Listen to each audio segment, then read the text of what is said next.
আমি একজন সাহাবার জীবনী শোনাবো আপনাদেরকে। আব্দুর রহমান ইবনে আউফ রাদিয়াল্লাহু তাআলা আনহু। 10 জন জান্নাতের দুনিয়াতে বসে যে 10 জন সাহাবা জান্নাতের সুসংবাদ পেয়েছেন তাদের মধ্যে একজন, আলহামদুলিল্লাহ বলেন। আব্দুর রহমান ইবনে আউফ রাদিয়াল্লাহু তাআলা আনহু প্রথম 8 জন মক্কায় যারা কালিমা পড়ে মুসলমান হয়েছে তাদের একজন। তার স্ট্যাটাসটাকে জেনে নেন।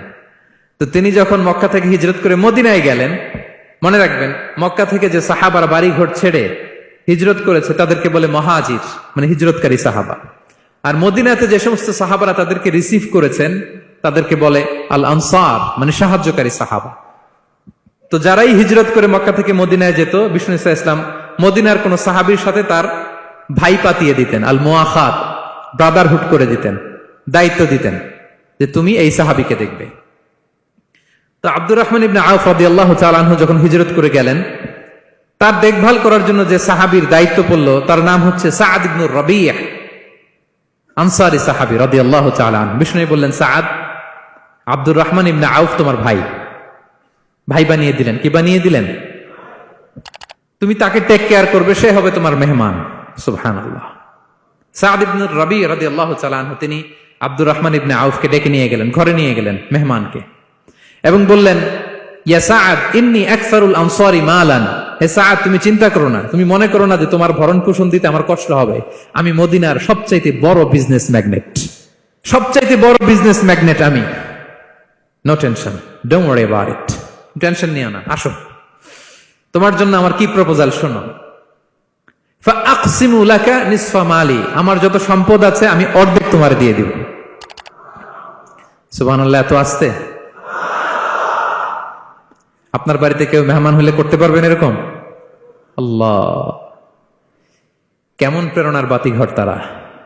ফাআকসিমু নিসফা মালি, হে আব্দুর রহমান ইবনে আউফ, আমার অর্ধেক সম্পদ তোমারে দিয়ে দিব। এখানেই শেষ না, এরপর বলতে লাগলেন, আমার অনেকগুলো স্ত্রী আছে, তুমি কোথায় যে মেয়ে খুঁজবা, প্রস্তাব দিবা, এত ঝামেলার দরকার নাই। আমার কোন স্ত্রীকে তোমার ভালো লাগে বলো, তার যদি তোমাকে ভালো লাগে তাহলে প্রয়োজনে তাকে আমি ডিভোর্স দিয়ে দিব, তাকে নিয়ে তুমি সুখের সংসার করবা। আল্লাহু আকবার, আল্লাহু আকবার। অর্ধেক সম্পদ দিয়ে দিব, আমার একাধিক স্ত্রী আছে, কাউকে যদি তোমার পছন্দ হয় এবং সেও যদি তোমাকে পছন্দ করে প্রয়োজনে তাকে ডিভোর্স দিব, new life, new career, just go on. আমরা এই সুযোগ পেলে কি করতাম? সাথে সাথে অর্ধেক সম্পদ নিয়ে নিতাম, ঠিক কিনা?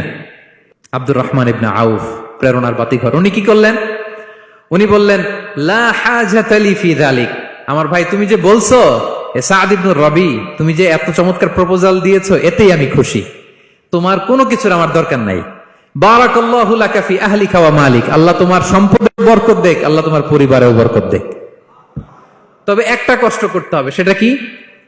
আব্দুর রহমান ইবনে আউফ বললেন, দুল্লানি ইলা সুক, just show me the way to market. মদিনার বাজারটা কোথায় এটা একটু দেখায় দাও। আমি নতুন মানুষ, পথঘাট চিনি না। দুল্লানি ইলা সুক, just show me the way to market of Medina. মদিনার বাজারটা কোন রাস্তা একটু দেখায় দাও। আল্লাহু আকবার। সাআদ ইবনে রাবি বললেন, এই তো মদিনার বাজার। উনি যে কিছু ঘি কিনলেন, পনির কিনলেন, কিনে বিক্রি করলেন, প্রফিট করলেন। ওই প্রফিট দিয়ে আরো বেশি করে কিনলেন, আবার বিক্রি করলেন, প্রফিট, আবার বিক্রি করলেন, প্রফিট। এই কেনা বেচা করতে করতে 1-2 মাসের মধ্যে উনি মদিনার one of the biggest business magnate হয়ে গেলেন। আল্লাহু আকবার। কি হাড় ভাঙ্গা পরিশ্রমই না তারা করেছেন। একেবারে রেডি ক্যারিয়ার ছিল, গেলাম সবচেয়ে বড় বিজনেসম্যানের অর্ধেক সম্পত্তি পেয়ে গেলাম। He didn't accept the ready career, rather he made his own path with his own endeavor. নিজের চেষ্টায়, নিজের পরিশ্রমে, নিজের ঘাম ঝরিয়ে নিজের ক্যারিয়ার তৈরি করেছেন। চিল্লায় বলেন ঠিক কিনা? This is the biography of Abdur Rahman ibn Auf radiyallahu ta'ala anhu. Be a part of our vision. Do listen and share the khair.